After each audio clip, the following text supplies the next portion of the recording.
नमस्कार विद्यार्थी मित्रांनो, मी सुवर्ण राजपूत आपल्या सर्वांचं स्वागत करत आहे आपल्या सर्वांचं यूट्यूब चॅनल सहज शिकूया मराठीवरती।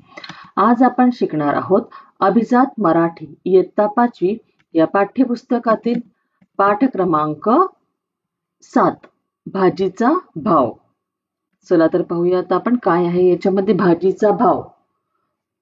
भाजी मतलब सब्जी, भाव यानी कि उसकी प्राइस, कीमत, रेट क्या है वो हमें जानना है। आप लोग जाते हो कभी अपने मम्मी पापा के साथ में शॉपिंग करने के लिए? सब्जी लेने कौन कौन गया है मुझे कमेंट बॉक्स में जरूर बताना।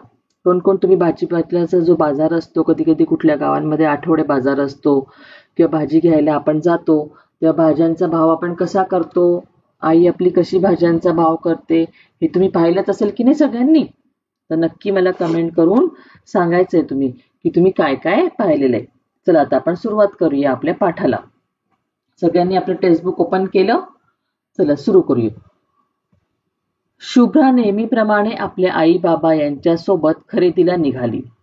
जाताना तिने आपल्याला काय हवे याची यादी सोबत घेतली होती। आज रविवारचा दिवस असल्याने बाहेरच खरेदी करणार, बाहेरच जेवण असा विचार शुभ्राच्या आईने बोलून दाखविला आणि त्याला तिच्या वडिलांनी दुजोरा दिला। आज आपण मॉलमध्ये जाऊन सामान घ्यायचे असा शुभ्राच्या आईचा विचार होता। शुभ्रा तिच्या आई बाबांच्या बरोबर खरेदीला जाणार होती। खरेदीला म्हणजे काय? शॉपिंगला। खरीदी का मतलब शॉपिंग। शुभ्रा अपने मम्मी पापा के साथ शॉपिंग जाने वाली थी। तो उसने क्या किया, जाने से पहले तिला काय हवे याची यादी म्हणजे लिस्ट तिने केली। देखो हम लोग शॉपिंग जाते हो, आप लोग बनाते हो क्या लिस्ट वगैरह बनाते हो? हमें शॉपिंग जाना हो तो उसने क्या किया, यादी यानी कि लिस्ट बना ली। अब उसे क्या क्या चाहिए था। उस दिन क्या, आज रविवार का दिवस होता है यानी कि संडे का दिन था। रविवार यानी संडे का दिन था, तो उसकी मम्मी ने पहले से तय करके रखा था आज हम बाहरी खरीदी यानी शॉपिंग करेंगे और बाहरी खाना खाएंगे। उसने ऐसा उसके पिताजी को बोला कि आज हम बाहरी खाना खरीदी शॉपिंग भी करेंगे और खाना भी खाएंगे। तो तिच्या वडिलांनी दुजोरा दिला। दुजोरा दिला यानी कि उन्होंने हाँ कहा। दुजोरा दिला यानी कि उन्होंने हाँ कहा, कंफर्म, चलो आज तो जैसे तुम बोलती हो वैसे हम करेंगे, बाहर शॉपिंग करके बाहरी खाना खा के आएंगे। आज अपन मॉल मध्ये जाऊन सामान घ्यायचे। शुभ्रा की माँ ने क्या तय किया था कि आज हम मॉल में जाके सब जो सामान हमें जो चाहिए वो खरीदी शॉपिंग हम कहाँ से करेंगे, मॉल से करेंगे। शुभ्राचे बाबा बाहेर आले। त्यांनी दरवाजा बंद करून कुलूप लावले। ते कारच्या दिशेने निघाले। शुभ्रा मागे आणि आई बाबा समोर बसले। 20 किलोमीटर अंतरावर असणाऱ्या मॉलमध्ये ते गेले। आईने महिन्याचा किराणा घेतला। बाबाने सॉक्स, बेल्ट अशी किरकोळ खरेदी केली। तर शुभ्राने clay, crayon, colour pencil, compass अशा वस्तू घेतल्या। आई या वस्तू घेऊन व्यवस्थापनाकडे गेली। आता बघा सगळेजण शुभ्राचे बाबा बाहेर आले। त्यांनी काय केलं, दरवाजा बंद करून कुलूप लावलं। त्यांनी घराला कुलूप का मतलब क्या होता है, लॉक लगाया उन्होंने घर के बाहर आने के बाद। और वो कार में जा बैठ के गए। मम्मी पापा आगे बैठे, शुभ्रा पीछे बैठी। उनके, देखो ये बात, उनके घर से 20 किलोमीटर दूर ये मॉल था। वहां पे जाके इन लोगों ने शॉपिंग की, किराना यानी ग्रोसरी का, घर का जो कुछ सामान था वो सब माँ ने खरीदी किया। उसके पिताजी ने सॉक्स, बेल्ट ऐसी कुछ चीजें खरीदी की। तो शुभ्रा ने क्या क्या खरीदी किया? शुभ्रा की चीजें देखो, हमें क्वेश्चन पूछा गया है। Clay, crayon, colour pencil, compass, ये सब चीजें शुभ्रा ने खरीदी। और ये सब चीजें लेके उसकी मम्मी व्यवस्थापनाकडे यानी बिल काउंटर होता है ना, जहां बिल बनाया जाता है, वहां पे उसकी मम्मी गई। बिल घेऊन पैसे जमा केले आणि तिघांनी समोरच्या एका उपहारगृहात जाऊन भरपेट नाश्ता, कोल्ड्रिंक्स घेतले आणि तिथून हसत हसत पुढे गेले। आई शुभ्राच्या बाबांना म्हणाली, ताजी भाजी फक्त वाटेत घेऊ, कारण भाजी वाजवी दरात मिळते। फिर उन्होंने बिल जमा किया वहां पे और सब सामान लेके सामने उपहार गृह का मतलब क्या होता है, जैसे रेस्टोरेंट, कैफे, जहाँ कुछ चीजें हमें खाने को मिलती है ना, उसे उपहार गृह कहते हैं। तो वहां पे सामने उन्होंने जाके कुछ भरपेट नाश्ता किया, कोल्ड ड्रिंक्स भी सब खाया पिया उन्होंने, और फिर हंसते खेलते वो आगे गए। जाते जाते शुभ्रा की माँ उसके पिताजी को क्या बोला उन्होंने कि हम वाटेत यानी कि रास्ते से जाते जाते हम क्या करेंगे, सब्जी लेंगे। भाजी यानी कि सब्जी हम लोग लेंगे वाटेत यानी रास्ते से जाते जाते, क्योंकि वहां पे अच्छी ताजी ताजी सब्जी मिलती है और वाजबी दरात और अच्छे रेट में मिलती है वहां पे सब्जी। ऐसे उसकी मम्मी ने उसके पिताजी को बताया। देखो अभी आगे देखते हैं। त्यांच्या घराच्या वाटेने जाताना एका चौथाऱ्यावर बरेच भाजीपाले एका पाठोपाठ बसायचे। भाजी ताजी असायची। तिथेच थोड्या अंतरावर गाडी थांबवली। शुभ्रा सुद्धा आईसोबत खाली उतरली। समोर ताज्या ताज्या पालेभाज्या, फळभाज्या होत्या। आईने मेथी, पालक, भोपळा अशी बरीच भाजी खरेदी केली। त्याचे जवळजवळ 300 रुपये झाले होते। त्या भाजीवाल्या शेजारी पाटीवर काहीतरी गिरवत त्याची मुलगी बसली होती।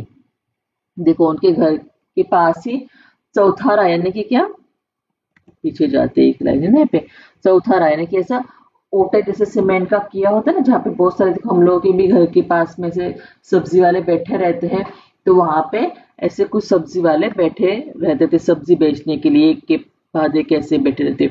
उनके पास की सब सब्जियां ताजी होती थी। तो इन लोगों ने क्या किया, जहाँ पे वो देखो यहाँ पे इसे चौथारा बोलते हैं, यहाँ पे जो ओटा यहाँ पे बनाया हुआ है ना ऐसा, तो इसे इसके ऊपर वो लोग बैठते थे, प्लेटफॉर्म। चौथारा यानी कि ऐसा प्लेटफॉर्म जिसके ऊपर बैठ के ये सब लोग सब्जियां बेचते थे। तो ऐसी इससे पास थोड़ी सी दूर गाड़ी खड़ी की। पापा गाड़ी में ही बैठे शुभ्रा के, और शुभ्रा और उसकी माँ दोनों सब्जियां लेने गए। सब्जी वाले के पास बहुत सारी सब्जियां थी। पालक की सब्जी, मतलब हरे पत्ते वाली जो सब्जियां आती है वो, फल सब्जी जैसे आलू, गाजर वगैरह ऐसी बहुत सारी सब्जी थी। शुभ्रा की माँ ने क्या क्या लिया, मेथी, पालक, भोपड़ा ऐसी सब्जी उन्होंने खरीदी की। और उनका बिल कितना हुआ, 300 रुपए हो गए उनके पास। बिल उनका 300 रुपए हुआ। और देखो यहाँ पे सब्जी वाले के बाजू में उसकी लड़की पाटी यानी पाटी होती ना स्लेट, जिसके ऊपर वो कुछ तो भी लिखती बैठी हुई थी, पढ़ाई करती बैठी हुई थी। आपल्या वडिलांची भाजी विकल्या जात आहे याचा तिला सुद्धा आनंद झाला होता। आईने 200 रुपयाची नोट भाजीवाल्याच्या हातात देताच त्याचा चेहरा पडला। तो परवडत नाही असे म्हणू लागला। फार तर 50 रुपये वर द्या म्हणून गयावया करायला लागला। आई मात्र बरोबर झाले म्हणून निघून आली। अभी उसकी जो बेटी थी ना, देखो उसको भी देख के अच्छा लग रहा था, चलो पिताजी की सब्जी बेची जा रही है। तो देखो ये सब्जी वाला अगर सब्जी बेचेगा तो उसके घर में रात का राशन, खाने का सामान आता होगा, उस बच्चे की पढ़ाई के लिए कुछ पैसे वो जमा कर सकता होगा। तो सब्जी बेची गई है देख के वो बच्ची को भी खुशी हुई। पर शुभ्रा की माँ ने क्या किया, 300 रुपए का बिल हुआ था तो उस सब्जी वाले को सिर्फ 200 रुपए दिए। 200 की एक नोट उसके हाथ में थमा दी। वो सब्जी वाला बेचारा देखने लगे, परवड़ता नहीं है मैडम, ये 200 रुपए में नहीं, 300 रुपए की सब्जी है। तो उसने बोला चलो एक काम करो, आप 50 रुपए ऊपर से दे दो, यानी कि 300 की सब्जी वो 250 रुपए में, यानी कि 300 की सब्जी 250 रुपीज में देने के लिए वो तैयार हो गया था। पर शुभ्रा की मम्मी 200 रुपीज ही देने के लिए तैयार थी। आई मात्र बरोबर झाले म्हणून निघून आली। शुभ्रा की माँ ने सुना नहीं, ऊपर की 50 रुपीज भी उसे दिए नहीं, 200 रुपीज दे के वो वापिस आ गई। बाबा सगळा प्रकार लांबून बघत होते। आई गाडीत बसताच ते गाडीतून उतरले। भाजीवाल्याला 100ची नोट दिली, शिवाय भाजीवाल्याच्या मुलीला अतिरिक्त क्रेयॉन, पेंसिलचा डब्बा सुद्धा दिला।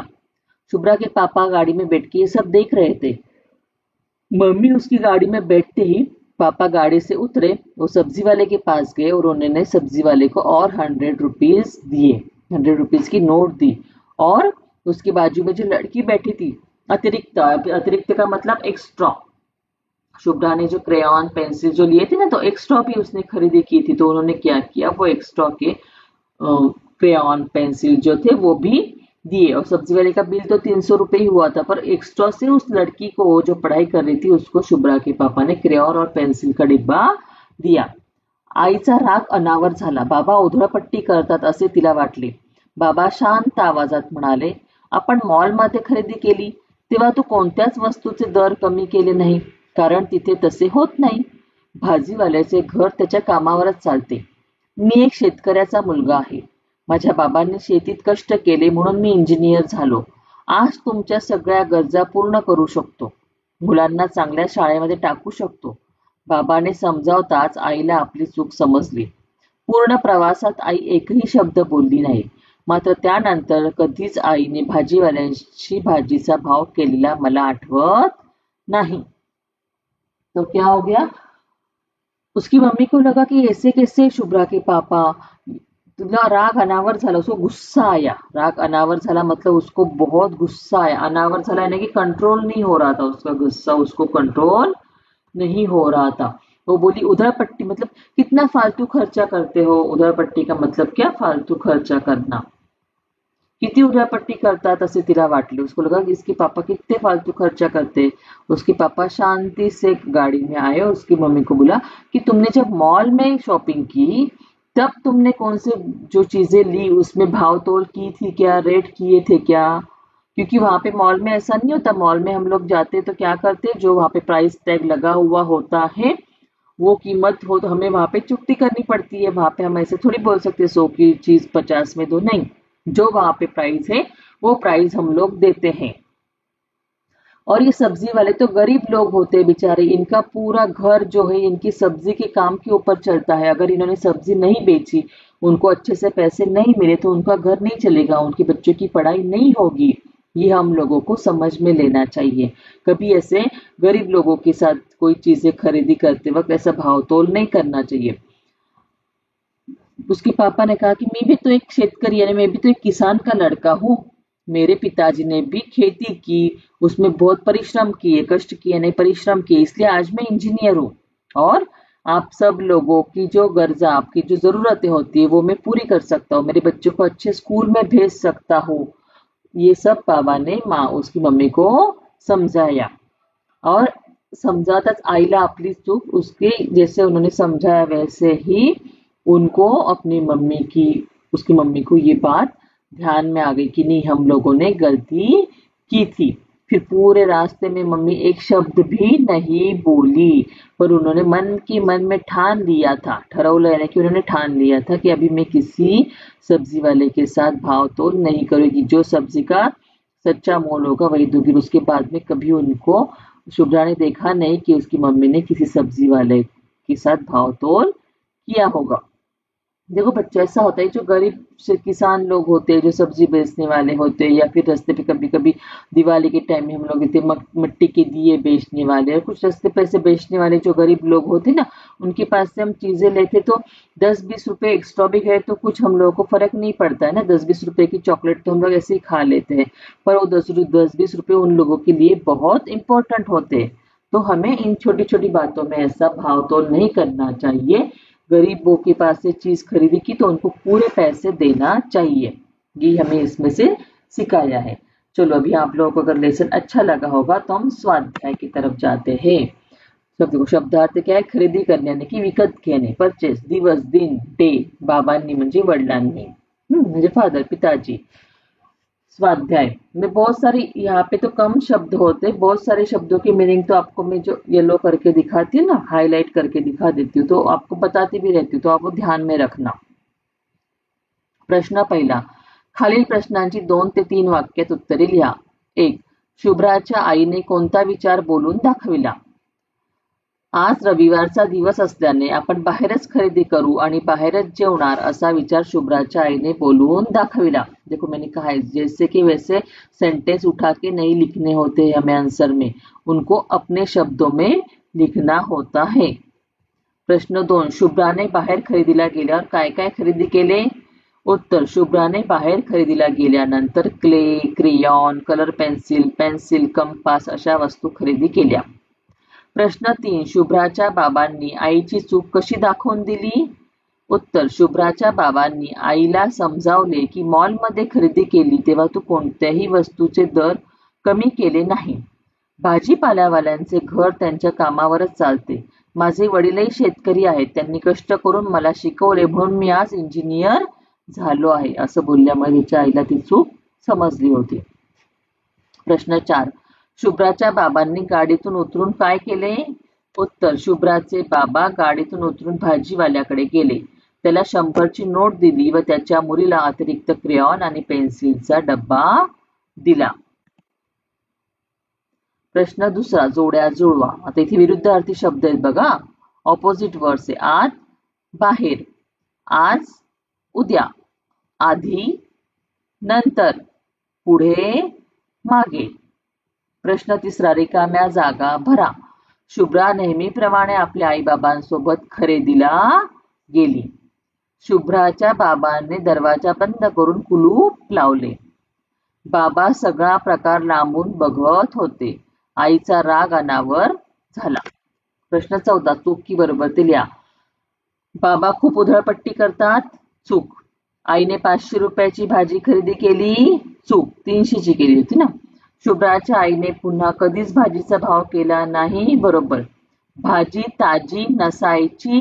चूक. अशी ताजी असायची ना भाजी. नीट शब्द वाचायचे. प्रश्न 5, खालील अक्षर वाचून शब्द पूर्ण करा. बघा इथे टाकायचे. हे अक्षर टाकून हे शब्द पूर्ण करायचे. आता उपहार गृहात, चौथाऱ्यावर, किरकोळ, पेन्सिल, कंपास, क्रेयॉन. सोप्पा स्वाध्याय असतो. पहा आता पुढे काय दिलंय. तुमच्या आवडत्या किमान 9 भाज्यांची छायाचित्रे चिटकवा आणि नावे लिहून एखाद्या भाजीविषयी थोडक्यात माहिती लिहा. पहा इथे भाज्यांची चित्र चिटकवली, चित्र टाकलेली आहेत मी. आता याच्यातली तुम्हाला कोणती भाजी आवडते ना त्या भाजीबद्दल लिहा. बऱ्याच मुलांना कशी भेंडीची भाजी आवडते. भेंडीची भाजी तुम्हाला का आवडते, भेंडीची भाजी कशी असते इथे लिहा. आता इथे पालक भाज्या आहेत, कोथिंबीर आहे, पालक आहे. पालकची भाजी कोणाला आवडते तर त्याने इथे लिहा. तुमच्या आवडीच्या भाज्यांची चित्र लावा. तुमच्या आवडीच्या भाजीबद्दल 2 ओळी लिहा. चला, तुम्हाला जर धडा आवडला असेल तर व्हिडिओला लाईक करा आणि तुमच्या मित्रमैत्रिणींबरोबर व्हिडिओला शेअर करत जा. अजूनपर्यंत ज्यांनी आपल्या चॅनलला सबस्क्राईब केलं नाही त्यांनी पटकन चॅनलला सबस्क्राईब करून बेल आयकॉन दाबा. म्हणजे नवीन येणारे व्हिडिओ तुम्हाला पाहायला मिळतील. जिन्होंने अब तक चैनल को सब्सक्राइब नहीं किया है, जल्दी से हमें क्या करना है, चैनल को सब्सक्राइब करना है और बेल आइकन दबाना है. यानी आगे आने वाले वीडियो का नोटिफिकेशन आप लोगों को मिलता रहेगा. चलो फिर क्या करेंगे, अगले वीडियो में मिलेंगे. तब तक क्या करना है, हंसते खेळते पढ़ाई करनी है. चला तर मग भेटूया आता पुढच्या व्हिडिओमध्ये. तोपर्यंत काय करायचं, हसत खेळत अभ्यास करायचा.